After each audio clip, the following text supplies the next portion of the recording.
We'd been together for 3 years. Yet in her heart, her first love had never left. She kept one room in the house always locked, a promise she'd saved for him. If he ever came back, that room would always be his sanctuary, right here in our home. She'd abandoned me, time and again, all for him. The last time, I didn't say a word. I just left a breakup text and vanished. Without a trace. But afterward, she went frantic, searching for me everywhere. Then, at the cemetery, she uncovered the whole truth. She pointed at a black and white photograph. The woman in it looked 8 or 9 parts like her. And asked me, voice trembling, "Every time you looked at me, who were you really thinking of?" That day was Grace's birthday. I'd brought a few of her close friends home to throw her a surprise party. When the mood peaked, everyone cheered for us to kiss. "Grace, you've got such an amazing boyfriend, you'd better cherish him." Grace's eyes sparkled in a strange, unreadable way. She slowly stepped toward me. I leaned down, swept up in the moment and our friend's excitement. Just as our lips were about to meet, the front door suddenly flew open. A man stood in the doorway. Soaked from the rain, silent and still. Grace froze. I turned, and saw his face, 6 or 7 parts identical to mine. "Grace." He spoke her name softly, with an intimacy that cut deep. She blinked, dazed for a second, then her expression changed instantly. "Is it raining out there? Quick, come in and change your clothes." While I stood stunned, our friends reacted immediately. "David, when did you get back?" He gave a faint smile and walked in, as if this house had always belonged to him. "Long time no see." Grace's gaze never left him. She didn't seem to notice I was even there. I wanted to ask, "Who is he?" But before I could speak, I watched him head straight upstairs. To the very room Grace had repeatedly warned me never to go near. David pulled out a key and unlocked the door effortlessly. A moment later, he came back down, now changed into dry clothes, and sat at the dining table like he'd never left. One of our drunk friends clapped him on the shoulder with cheerful ease. "David, stay a while this time. Yeah? After all, Grace has always kept a room ready for you." "Good to know someone's still waiting," David replied. My blood ran cold. Grace cleared her throat softly and stepped toward me, trying to smooth over the awkward tension. "Thank you for throwing this birthday party for me." The room was filled with the scent of lilies. But all I felt was icy numbness. I'd always known there was someone irreplaceable in her heart, David. When Grace first started her company, he'd given up a high-paying job overseas just to come back and support her. Even after all these years, her closest friends remained deeply connected to him. They laughed, reminiscing about old times, while I sat silently at the table, tasting nothing, feeling like a ghost. That party was clearly meant for them. Around 10 p.m., the rain poured heavily. One by one, our friends said their goodbyes. In the end, only the 3 of us remained. Grace, flushed from wine, leaned gently against David's shoulder. And I, the official boyfriend, faded into the background like thin air. "Let me take you to a hotel," I said quietly. "I'm not going anywhere," David replied coolly. "That room is mine." Grace had once told him, "No matter what happens, there will always be a room for you in this house." I was just the backdrop, easily obscured, easily forgotten. They acted as if I didn't exist at all. Grace looked at me then, her eyes pleading, as if silently begging, "Let him stay. It's pouring outside, just for one night." Grace looked at me, a flicker of guilt in her eyes. "I'm sorry." I didn't say a word. I simply lifted my wine glass, took a quiet sip, and walked past them, straight upstairs. That night, I couldn't sleep. Rain fell all night long, heavy and relentless, like the weight in my chest. A loud clap of thunder jolted me awake. Instinctively, I turned over and reached for the spot beside me, where she usually slept, knowing how terrified she was of storms. But there was only cold, empty space. Light from the hallway seeped through the slightly ajar door. Peering out, I saw the living room blazing with light.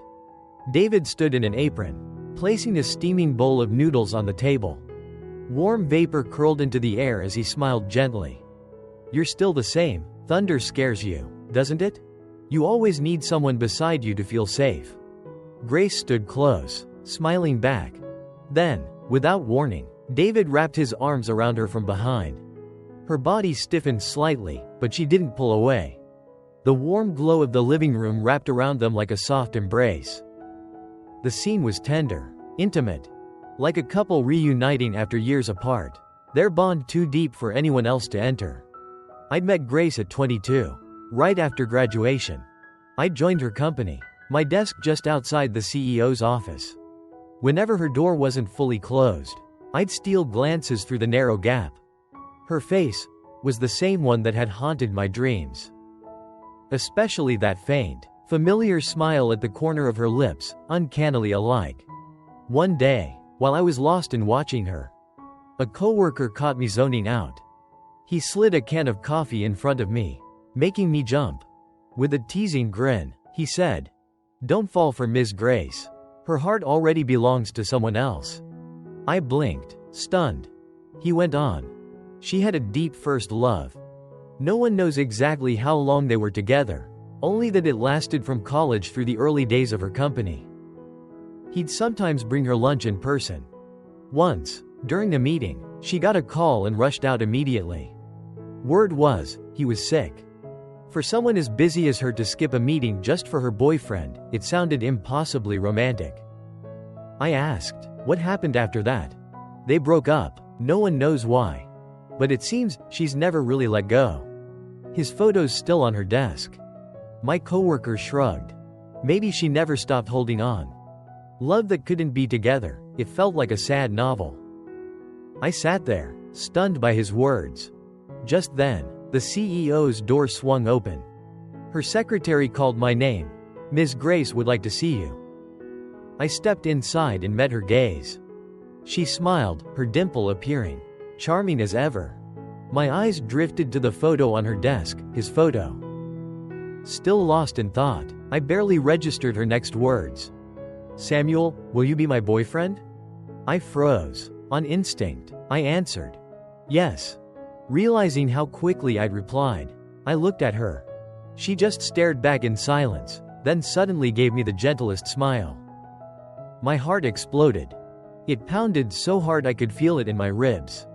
For the first time, I truly felt alive. Now, lying awake in the dark, I couldn't sleep.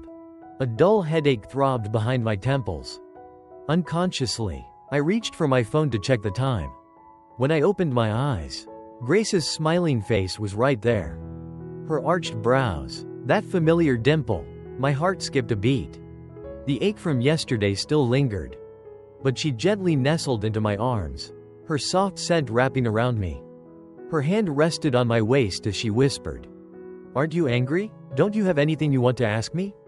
I lowered my head, pulled her close, and rested her forehead against my chest with a quiet sigh. "I don't need your money. I don't even need your love. As long as I see you happy, that's enough for me." Grace. After leaving the room, I noticed David's door wasn't locked. My eyes drifted toward it instinctively, but Grace stopped me with a kiss. I swallowed all my doubts whole. The weather forecast had predicted light rain today. But by the time work ended, the sky opened up, pouring down in torrents. And today, Grace never came to the office. I'd texted her, asking if she was free, if she could come pick me up from the office. But I waited, and still no reply came. I finished my work. Yet my phone remained stubbornly silent. I packed up my things and headed downstairs. Outside, the rain poured in sheets. Each drop hit the pavement and splashed up onto my pant legs. The wind cut through my clothes, freezing my legs to the bone. Suddenly, a deafening clap of thunder boomed, followed by a blinding flash of lightning that split the sky. I flinched, stumbling back 2 steps. The scene instantly reminded me of Grace's fear of thunderstorms.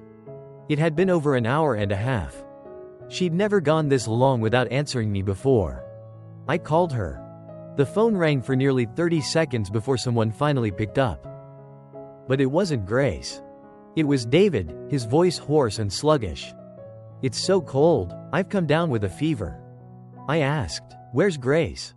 He paused for a moment, then replied, "She's making ginger soup." Outside, the rain showed no sign of letting up. I couldn't get a ride. My voice dropped, edged with quiet unease. "Could you ask her to come pick me up?" "I didn't bring an umbrella." David hesitated, then said softly, "Sorry. She seems a little scared. I'll let her go once the thunder stops." In that moment, I suddenly felt as if our roles had been reversed. For a split second, I wasn't sure anymore who was truly her boyfriend. I said, "Then, put her on the phone." On the other end, David turned on speaker. Then, loudly enough for me to hear clearly, he called out, "Your boyfriend says he forgot his umbrella. He's asking if you can go pick him up." After those words, only silence. Heavy, suffocating silence. Then came the sound of dishes crashing to the floor. David spoke again, his voice low, not to me, but to someone beside him. "But I don't want you to leave." Another awkward pause. Finally, Grace took the phone. She let out a soft sigh. "I'm sorry, I'll come get you soon. Just wait at the office, okay?" And then, the call abruptly cut off. The damp, rainy weather made everything feel heavier, sadder. Painful memories rushed back, and even the old scars crisscrossing my arms began to ache dully. Standing there in the relentless downpour, I realized I couldn't keep waiting for Grace anymore. I stayed at the office until deep into the night. Everyone else had long since gone home. I just sat there like a fool, until a familiar car pulled up at the gate. But it wasn't Grace's. The door opened, and Olivia stepped out. She was Grace's friend. We weren't close. Once I got in the car, I murmured my thanks. The cold rain had numbed my hands and feet. My head throbbed from the chill. After we'd driven a short distance, Olivia spoke. She couldn't make it. I looked up and caught her eyes in the rearview mirror. I felt awkward, unsure what to say. "Grace asked me to pick you up," she continued gently. "She didn't come because she's with David, right?" I didn't know how to respond. Olivia gave a small, knowing smile, as if she'd understood everything all along. "They've always been like this, for years." She glanced at my red-rimmed eyes in the mirror. I sat frozen. "Then why don't they just be together?" I asked, more to myself than to her. "Because," Olivia said quietly, "there's always been a thorn in David's heart. Grace stepped on a lot of toes when she was building her company." Olivia said in a flat, even tone. And the revenge she should have faced ended up falling on David instead. She paused. Because of that, his career hit a major roadblock once. He couldn't make it back in time to see his mother one last time. I shivered slightly. A heavy ache rose from deep in my chest. "There's always been a knot in his heart," she continued. "He can't tell love apart from resentment anymore. And he just can't get past it. Grace owes him. She's always felt guilty. You knew about this, didn't you?" Her voice was calm, like a thin blade, silently slicing through my heart. "You'll never be able to come between them." I stayed silent. My eyes followed the stream of cars gliding past the rain-streaked window. The droplets slid down the glass, blurring and dissolving, just like the emotions churning inside me. I remembered that day, the first time I landed a major contract. Right after joining the company. Grace happened to walk past the meeting room. A colleague jokingly asked if she'd join us for the celebration. Normally, everyone knew she hated parties. But that day, she looked at me and smiled. A gentle smile, like the first warmth of spring. She said, "Sure." My heart skipped wildly. No one expected her to say yes. But she did it, just for me. That night, Grace quietly paid the bill. When I went to the front desk to settle up, I found out it was already taken care of. I pulled out my phone to transfer her the money. She stopped my hand and shook her head. "No need." "But Miss Grace, I said I'd treat you." She looked at me, her eyes softening. "Then, next time." I froze. In her gaze, I sensed something vague. A thin mist clouding her eyes.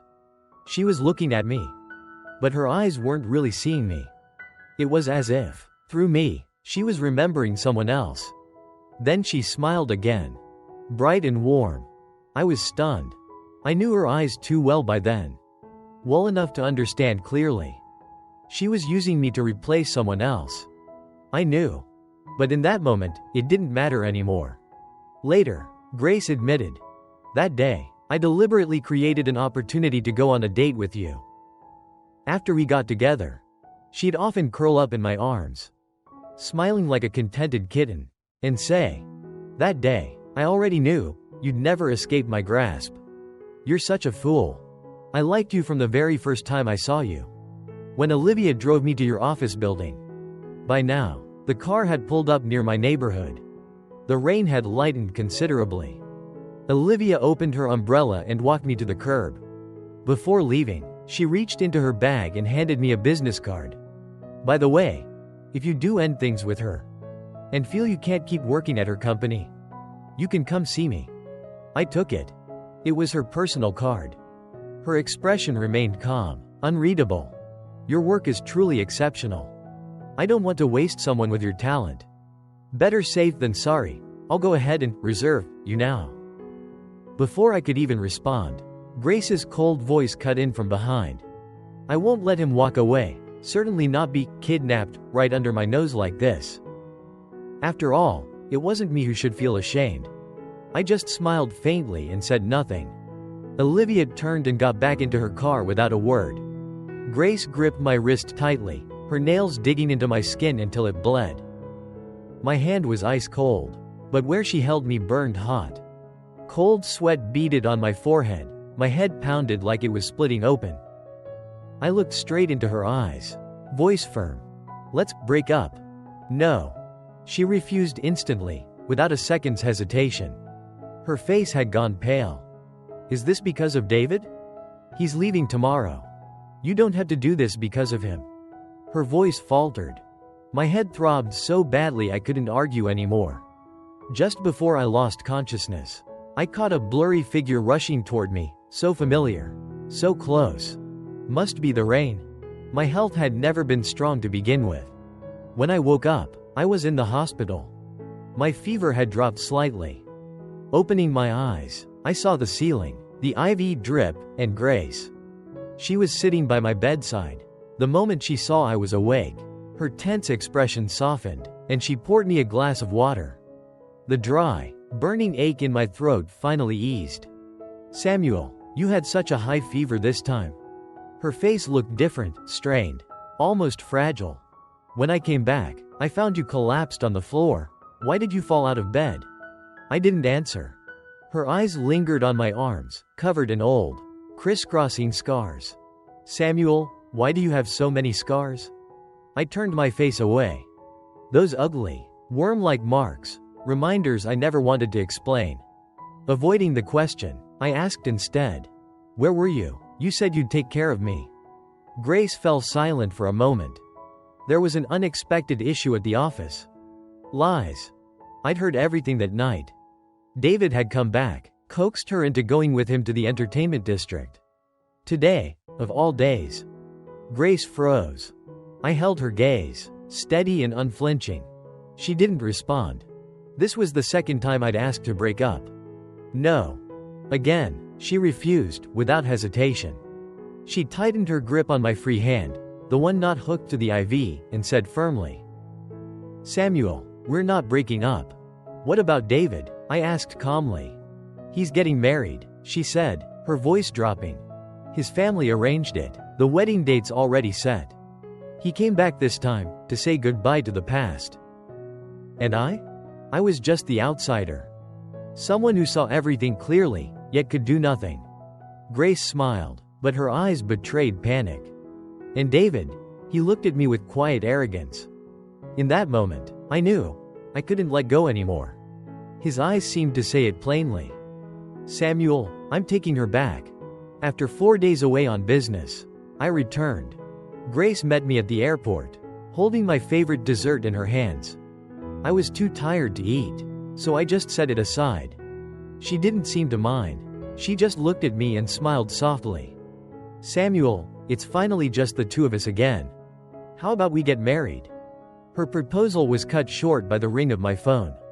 I glanced at the caller ID, David. She saw it too. I turned my face away. I reached for my earbuds, but she grabbed my hand and turned on speakerphone. David's voice filled the air. "I'm getting married. Can you come by on the 8th? Grace stared at me intently. I kept my head down. After a long silence, she finally whispered, "Okay." We both attended David's wedding. I didn't want to go, but her tone was unexpectedly firm. "Samuel, are you really my boyfriend? Or just the best replacement I could find?" I didn't answer. Because we both already knew. David's wedding was lively, packed with guests like a festival. As I sat down, I overheard people chatting nearby. "Didn't you hear? David's in love with his bride. He designed the whole wedding himself." I turned and caught Grace's eyes, bright with a practiced smile. But it looked strained. She'd probably heard them too. She asked quietly, "Samuel, what kind of wedding would you like?" I didn't reply. For me, marriage, and the rest of my life, had always felt like an undefined void. I used to think that as long as she was by my side, that would be enough. But now, I didn't even think about it anymore. Grace didn't wait for an answer. "If we get married, everything will be exactly how you want it, okay?" I wanted to say, "We won't get married," but before I could speak, David stepped onto the stage and interrupted. "Grace, I don't want to marry her. If you say yes, let's leave together, right now." All eyes in the room snapped to her. The air grew thick, my chest tightened like a vice. I struggled to breathe. David looked at her as if they were star-crossed lovers separated by the Milky Way. "Grace, I don't care about the past anymore. If you want to be with me today, then let's be together. I won't live with someone I don't love. I love you. Come with me, please?" Chaos erupted. An older woman burst into tears and rushed forward to stop him. Whispers surged through the hall like a rising tide. I looked at Grace. Her hand was clenched tightly, like she was holding something back. Then, suddenly, she let go of mine. I stood frozen as she stood up and ran toward David. The crowd pressed in, yet they kept drawing closer until she reached him. I watched as she took his hand and walked out of the wedding, under the stares of everyone present. Some cursed David for ruining his own wedding. Others scolded Grace for having no shame. A few even blamed me for not being able to keep my girlfriend. I felt like I was losing my mind. All I could do was stand there, helplessly watching them leave. I was so jealous. Grace and David got into a car and drove away from the wedding. No one spoke. The silence inside the car was unnerving. David still wore a faint smile. Grace's mind, however, was in turmoil. Only when she came to her senses did she realize she'd brought him back to her place. David stepped out of the bedroom after changing and found her sitting on the sofa, smoking. She'd quit smoking the day he left. But today was an exception. A veil of white smoke blurred half her face. David wrinkled his nose. He'd never liked the smell. He moved closer, leaning in to kiss her. But she pulled out her phone and dialed me. Without thinking, David grabbed her wrist. "Grace, what are you doing?" "Calling my boyfriend." David froze. His smile vanished instantly. "So you chose him, just because he looks like me? You stayed with him, but ran off with me today? He was only ever a replacement.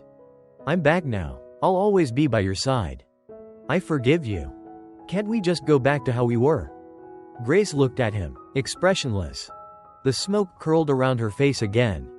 But her cold, clear eyes were unmistakable. "No. I went with you because I owe you. But you shouldn't have humiliated your fiancée and her family in front of everyone. I only wanted to make things right. But I don't love you anymore." David looked shattered. "But you owe me, Grace. You owe me for life. You'll never be able to repay it." She didn't answer. She just kept trying to call me. But all she got was a long, empty dial tone. When she tried again, she noticed a message sent 15 minutes earlier. "We're breaking up." Her emotions exploded.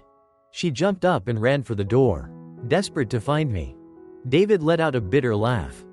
Do you really think he loves you, Grace? If he did, how could he possibly let your ex come over and leave the two of you alone in the same room? Grace didn't turn back. Grace walked toward the door. Behind her, David burst out laughing, then crying. You saw him as a replacement. But have you ever considered that maybe you were just a replacement too? Grace spun around instantly, strode back, and gripped David's shoulders tightly. What did you just say? David looked at her, still smiling, but tears were already streaming down his face. I won't tell you. I want you to suffer. Samuel's phone number was no longer in service. His former colleagues said he'd resigned long ago. Grace searched everywhere, asked everyone they both knew, but no one had any idea where Samuel had gone. For the first time, she felt utterly lost. It was like an unsolvable puzzle, one with no answer in sight. On the 10th day of her leave, it rained again. Grace ran into Olivia in the building lobby. Olivia froze when she saw her, then slowly asked, Have you and Samuel broken up? Grace wanted to shake her head, to say, not yet. But when she opened her mouth, no words came out.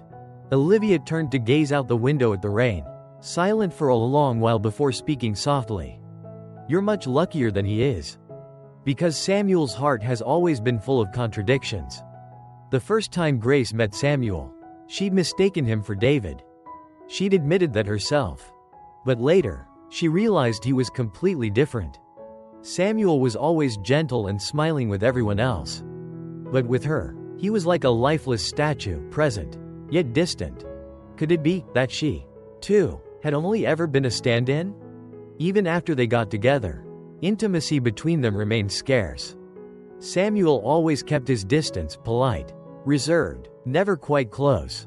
Their only physical moment had been a single kiss, initiated by her. She'd once thought he was just shy. But he always stood there, never too far, never too near. Grace had seen his eyes before.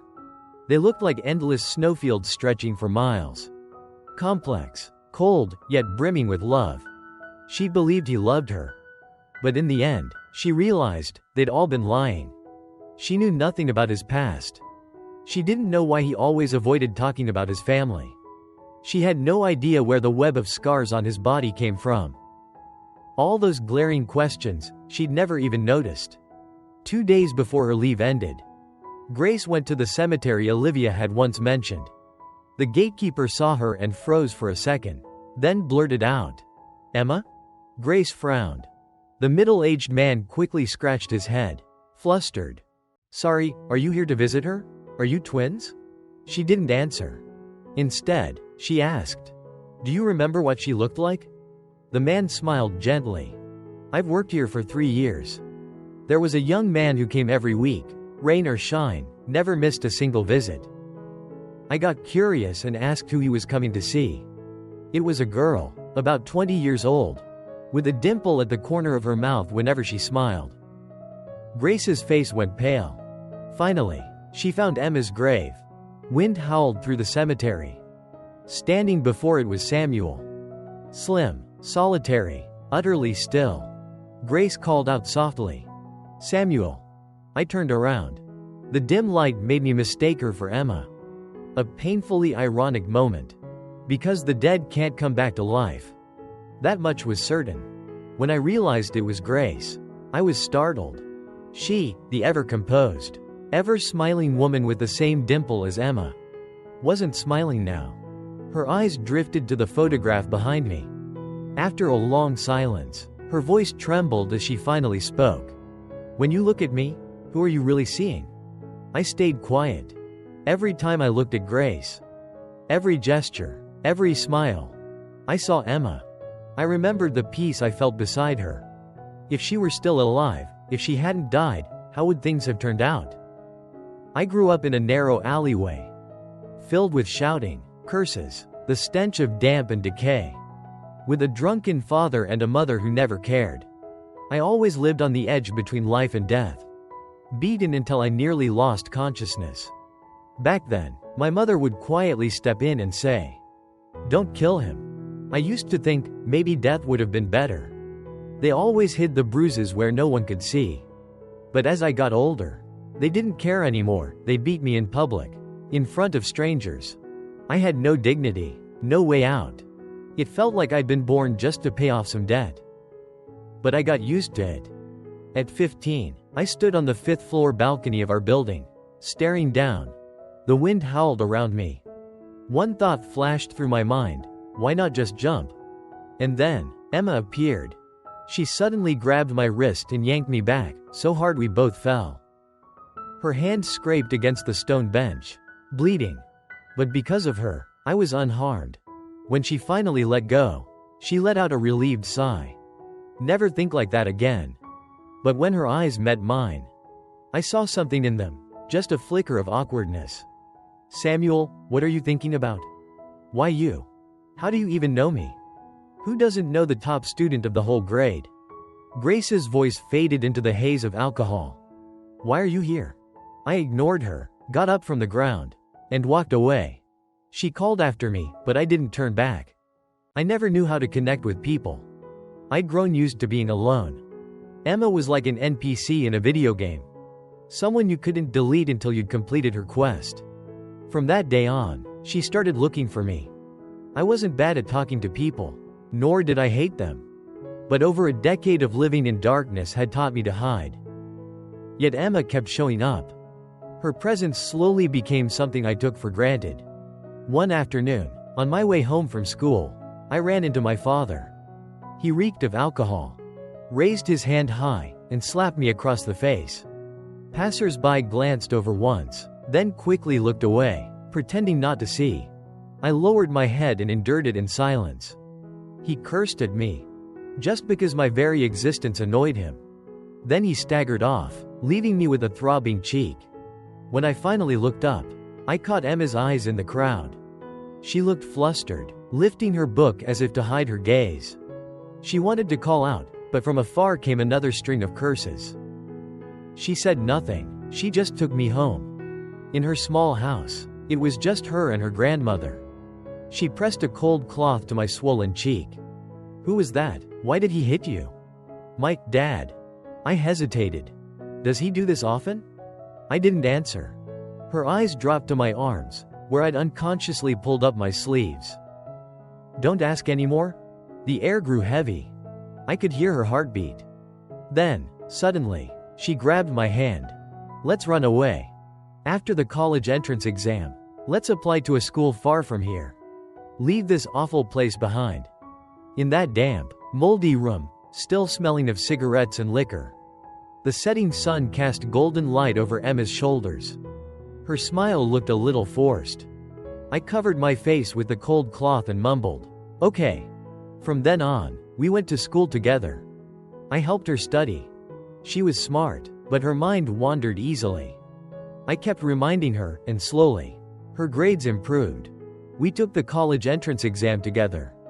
On results day, Emma grabbed my hand and ran through the streets, laughing. "Samuel, you came in second in the whole province. Now you can choose any university you want." We bought a small cake to celebrate. The candlelight flickered in her eyes like a blazing flame. And for the first time, something inside me stirred. "Where do you want to go?" she asked. "If you haven't decided yet, that's okay. Just tell me when you do. I'll go with you." Emma was the fire that warmed me. But that fire was eventually extinguished. A news crew came, wanting to interview me. I refused. They must have seen my father yelling at me on the street. After that, they dug into my background. A life ignored for 18 years suddenly became public spectacle. They vilified my parents, turning my suffering into a gripping tragedy for headlines. The story went viral. Reporters swarmed in. People pointed at me and whispered, "The poor kid." My parents were shamed, criticized, even fined. But trash stays trash. They took all their rage out on me, this time, even more violently. And then, on a rainy day, they threw me out of the house. Neighbors gossiped. No one helped. 18 years of pain piled on top of each other. I was completely broken. And then, Emma appeared again. She walked straight through the crowd without hesitation, took my hand, and said, "Samuel, I'm taking you with me. Don't be afraid." I fell ill. She brought me to her home, gave me her room, and slept with her grandmother. I curled up in the dark, old scars crawling over my skin like insects. I saw no light, only shadows. In my worst moments, I clawed at my own arms until they bled, just to feel something. To prove I was still alive. She quietly found ointment for my wounds. Sometimes I took the medicine obediently.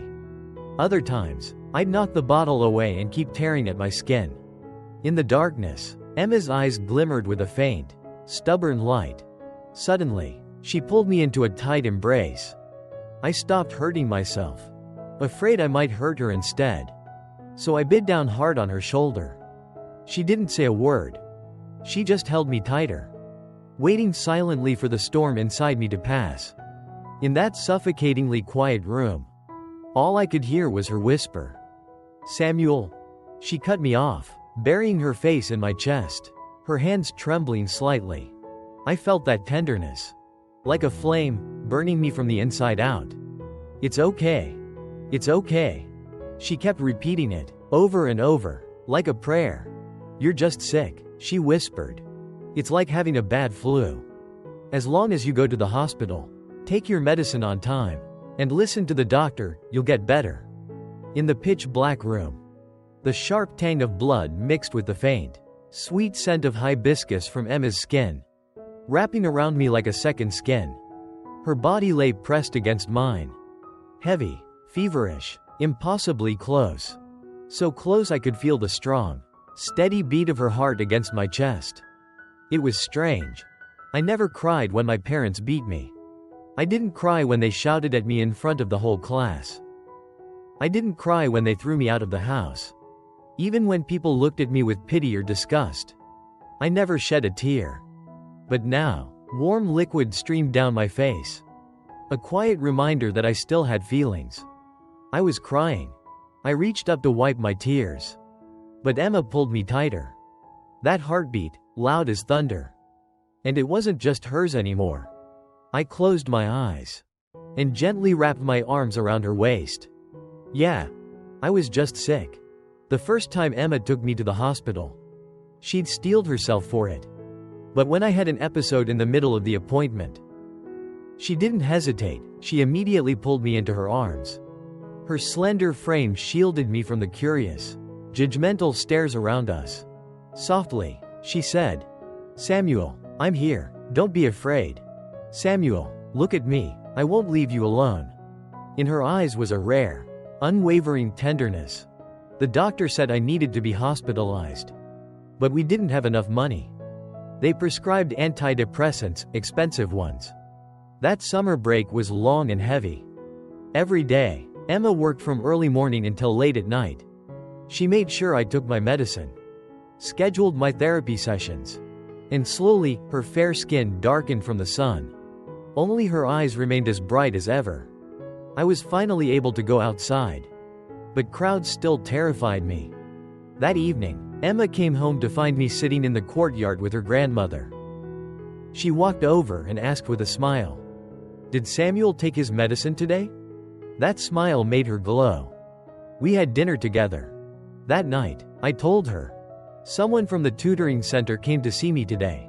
They want me to teach makeup classes." Emma paused. I already agreed. It's in the same province. The pay is pretty good.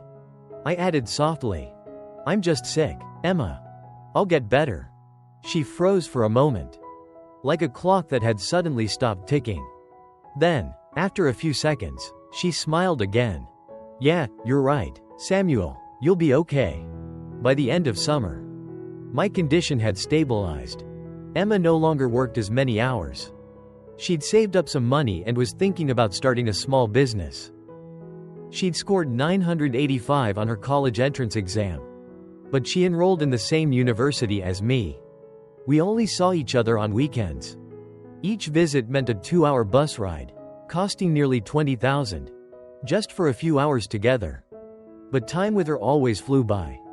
Eventually, I stopped needing medication. One day, Emma came to visit me on campus. My classmates saw her waiting and teased, Hey, who even are you to Samuel? Emma froze. Her ears turned slightly red. I watched her, suddenly wanting to laugh. She stammered for a moment, then said, "His little sister, I'm his little sister." My friends burst out laughing, delighted. I stood there, stunned, my heart skipping a beat. I'd always had an exceptional memory. I could solve any difficult problem, help anyone who asked. But there were things no one ever taught me. Why did I feel happy when she greeted me with that smile? Why did I only cry when I was with her? Why did her words just now leave me feeling so hollow? Why didn't I realize it sooner? After Emma had walked a few steps away, she turned back and saw my face. "What's wrong?" she asked. I stopped and looked at her. "Why did you lie?" She blinked, startled, then laughed, sweet and innocent. "Aren't we family? I'm 1 month younger than you. You really are my older brother." I was speechless. The word family tangled something inside me. Her cheeks flushed. "We live together. Grandma adores you. So do I. Don't you like Grandma and me?" I looked straight into her eyes and answered seriously. "I like Grandma. I like how she bakes pumpkin cakes for me, calls me a good boy, and reminds me to eat more. And I like Emma. I like your smile. I like how you always say you'll stay.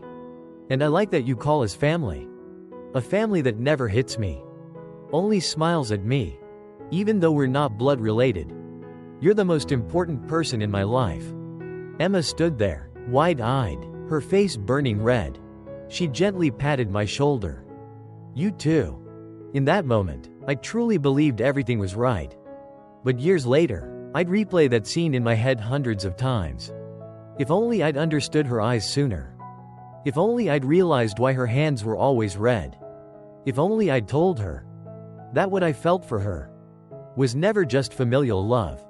If I'd realized that sooner, maybe between us, there wouldn't be so much regret. "What happened after that?" Olivia asked, opening another bottle of wine, her voice hesitant. I stood up, took the bottle from her hand, and stepped carefully over the shards of glass scattered across the floor. I have an excellent memory. I remember every detail, the sounds, the smells, the smallest fragments. It's just that those memories are like jagged shards of bone, stabbed deep into my brain, impossible to pull out. I didn't look at her.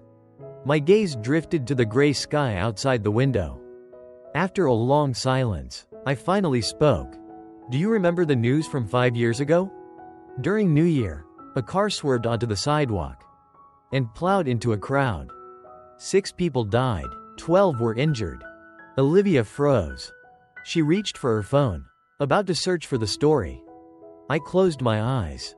The memories I tried so hard to forget now rushed back with unbearable clarity. The car came roaring like a mad beast, engine screaming, people shrieking, children wailing.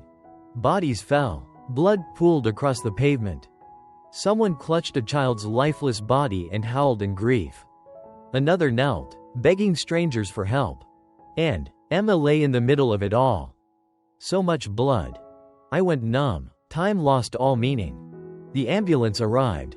They rushed her into the emergency room. Lights flickered on and off. Doctors ran in, then out, again and again. All I remember is the dim, cold glow of the hospital hallway. I sat there, counting the floor tiles over and over.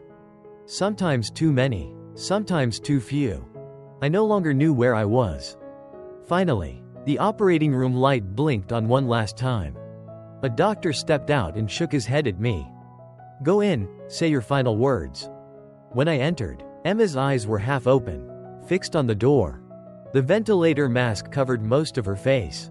The stench of blood was suffocating. She seemed to want to smile when she saw me, but she was too weak. She looked paler, thinner, like a fairy tale princess fading into nothing. I gently removed her mask. She tried to speak, but no sound came out. Slowly, her hand rose and rested on my forehead, stroking it like I was a child. Her bony fingers traced my eyebrows softly. I didn't cry. I just looked at her. Emma looked back, her eyes growing cloudy, as if trying to memorize my face one last time. After a long while, I heard her voice, faint as a whisper. "Samuel." She spoke with immense effort, as if chewing shards of glass. "You have to live well, live meaningfully?" I was stunned.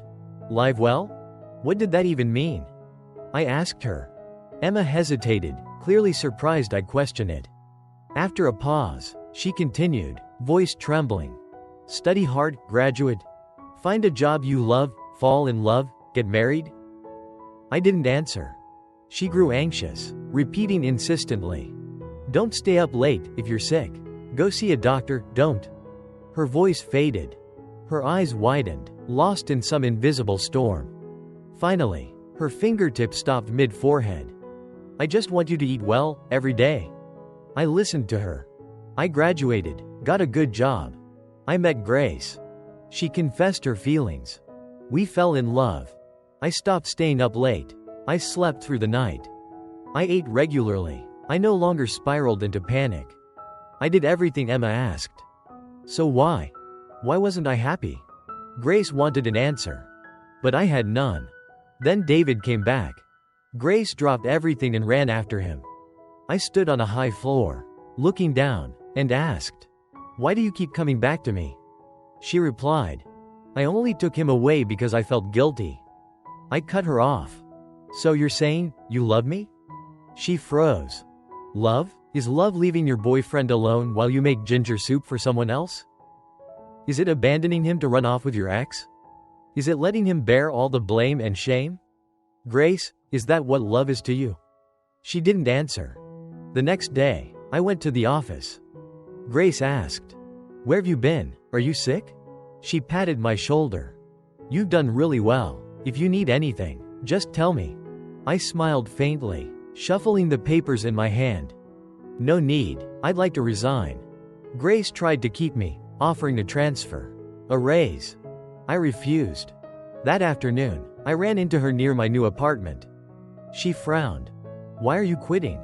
I stubbed out my cigarette on my fingertip and replied casually, "Because my ex-girlfriend is my boss. It's a little awkward." 11.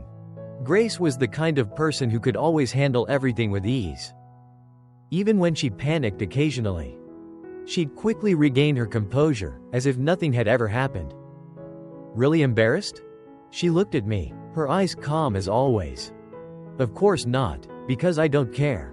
I lowered my head and walked past her. "I just don't want to see Emma's shadow in you anymore." I reached for my keys and was about to unlock the door, when Grace suddenly wrapped her arms around me from behind. A soft floral scent enveloped me in that moment. She buried her face into my back, her voice gentle but trembling slightly. "She's the past. Even if we look alike. Right now, the only person standing in front of you is me. I admit, at first, I confessed to you because you reminded me of David. But the more time I spent with you, the more I realized, you're completely different. I truly love you." Her voice was tender, pleading. "If it upsets you because of him, I'll never contact him again. Just say the word, and I'll do it. Please, don't be angry with me anymore, okay?" Her breathing grew unsteady. I said nothing and gently pulled away from her embrace. But Grace wouldn't let go. I looked at her. She didn't know. The Samuel before age 18 had no heart at all. Then Emma appeared. She planted the seed of love inside me, making it bloom through years of wounds. When she left, my heart became empty again. My eyes lingered on the corner of Grace's lips. My voice was calm, like a final verdict. "You really aren't her." Grace didn't get angry, but her face instantly turned pale. I ignored her, opened the door, and stepped inside. The next day, no one stood waiting at my door. But I found a neatly placed box of medicine instead. I officially joined Olivia's company, and my daily life resumed its quiet rhythm. Grace often came by the office. I clearly saw her eyes following me, but I pretended not to notice. One day, after a meeting, Olivia called me into her office. She placed a carefully wrapped gift box on the desk and slid it toward me. "Grace sent this for you." Olivia cleared her throat lightly. "I was overseas on a business trip a few days ago. She said she happened to attend an auction and thought this watch was so beautiful. She bought it as a gift for you. The watch sparkled, its face studded with precious gems. It must have cost a fortune. I didn't reach for it. Olivia smiled. That room has been torn down too. She and David have officially cut ties. She even said, Olivia, I interrupted. If you don't want to hear it, I won't say more, but why give up so easily? Samuel, are you serious? I ran into Grace right after. She looked at my bare wrist, empty. Her eyes dimmed. When our gazes met, she seemed about to say something. Samuel. But I turned away first. Walked faster. That day, I'd run into both people I never wanted to see. After work, I found David waiting by the back entrance. He looked utterly worn down, nothing like the arrogant man he used to be. Samuel. He called out. I walked closer. What do you want? Didn't she send you the watch? It's beautiful, she bought it to apologize to you. His voice rushed, urgent. I've argued with her so many times. She said she loves you. She wants to marry you. She tore down that room and wants to break up with me. David stared at me, his eyes burning with agitation. Do you know what she told me? He stepped forward and gripped my shoulders tightly. She said, she doesn't need me to love her again. As long as she loves you, that's enough. I looked at his desperate, almost frantic expression. But inside me, not a single ripple stirred. I tightened my grip, my nails nearly digging into his flesh. My voice was ice cold. David, you're wrong. She doesn't love me. What she can't live without is the love she lost, the love she once had for herself. Before, it was him. Now, it's me. Olivia was a good boss. After that incident, Grace showed up less and less often. But her actions never stopped. She began pursuing me openly, sending lavish gifts. Expensive, elegant, and always layered with hidden meaning. I returned every single one through Olivia. Olivia had tried reasoning with Grace, but she refused to give up. The things we can't have sometimes become obsessions. Especially for someone like Grace. And if you cling to an obsession too long, one day, it will drive you mad. One night, Olivia called me. I was wide awake, sitting alone in my living room under dim, hazy light. The moment I picked up, her voice came through urgent and strained. Samuel, I'm at a bar with Grace. She's drunk too much, she's completely lost it. I can't control her, can you come? I replied coldly. Why not call David? I did, it didn't help. I fell silent for a moment. Is this an order from my boss? Olivia hesitated. Then, after a pause, her voice softened, almost apologetic. This is the last time. I promise she won't bother you again after this. I sighed. Fine. By the time I reached the bar, it was 3 a.m. The room reeked of alcohol. Shattered bottles of expensive liquor littered the floor. Olivia and a friend were struggling to hold Grace back. The second I opened the door, Grace shot up from her chair and staggered toward me. Reeking of booze, she collapsed into my arms, her head heavy against my shoulder. This time, she didn't mistake me for someone else. She whispered, Samuel. Her voice was hoarse, but thick with emotion. She kept repeating my name, as if unsure whether this was a dream or reality. I gave a quiet reply. Instantly, her face lit up. She wrapped her arms around my waist and looked up at me. Eyes inches from mine. After a moment, she asked softly, what was she like? I knew she meant Emma. But I didn't want to answer. Before I could speak, Grace stared at me intently. Her eyes were red-rimmed. For the first time in all these years, I saw them truly shattered. She tilted her head and asked again, what was Emma like? I stayed silent. Grace grabbed my hand. I look just like her, don't I? You like my face, right? It's okay, she mumbled, already slurring. I couldn't tell if she was talking to me or trying to convince herself. If I look like her, just tell me, what was she like? Samuel, even if I'm just a replacement, it's fine. Just stay with me. She repeated it over and over, her eyes glistening like fractured glass. Her voice was raw, yet resolute.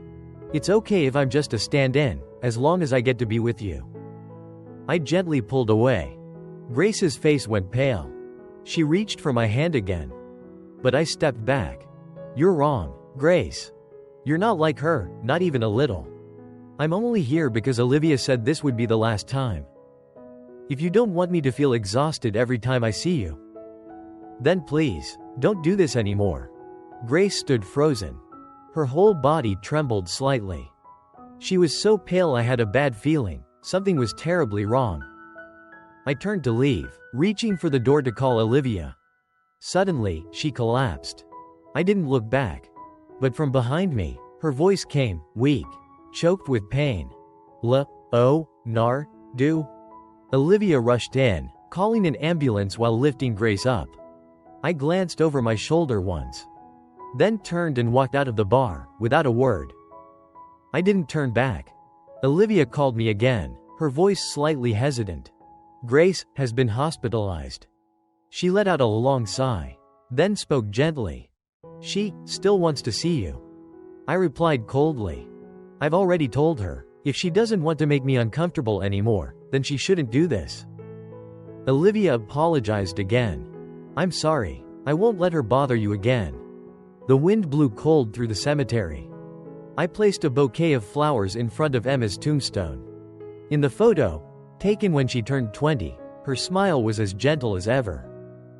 I'd stood right before her in that very moment, and could faintly see myself reflected in her eyes. Olivia was still speaking on the other end of the line. But I wasn't really listening. Until she suddenly asked, her voice filled with uncertainty. If she hadn't lied to you from the beginning, if she'd truly wanted to be with you, would things be different now?" I stayed silent. A sigh came through the phone, this time, from someone else. Heavier, clearer. No, it couldn't be. Silence settled between us. What she'd wanted from me was to live well. But living well doesn't necessarily mean loving someone. No one answered. The girl in the photo kept smiling. The sky was high, the clouds light. I bowed my head. "Emma, I miss you so much. Grandma misses you too." I took leave from work and went home. The day Grandma recovered, she made pumpkin cakes, the dish I'd loved since childhood. I sat in the courtyard, sorting vegetables. Sunlight flooded the yard, warm, soft, peaceful. Everything was good, except for one missing person. It had been 5 years since Emma left.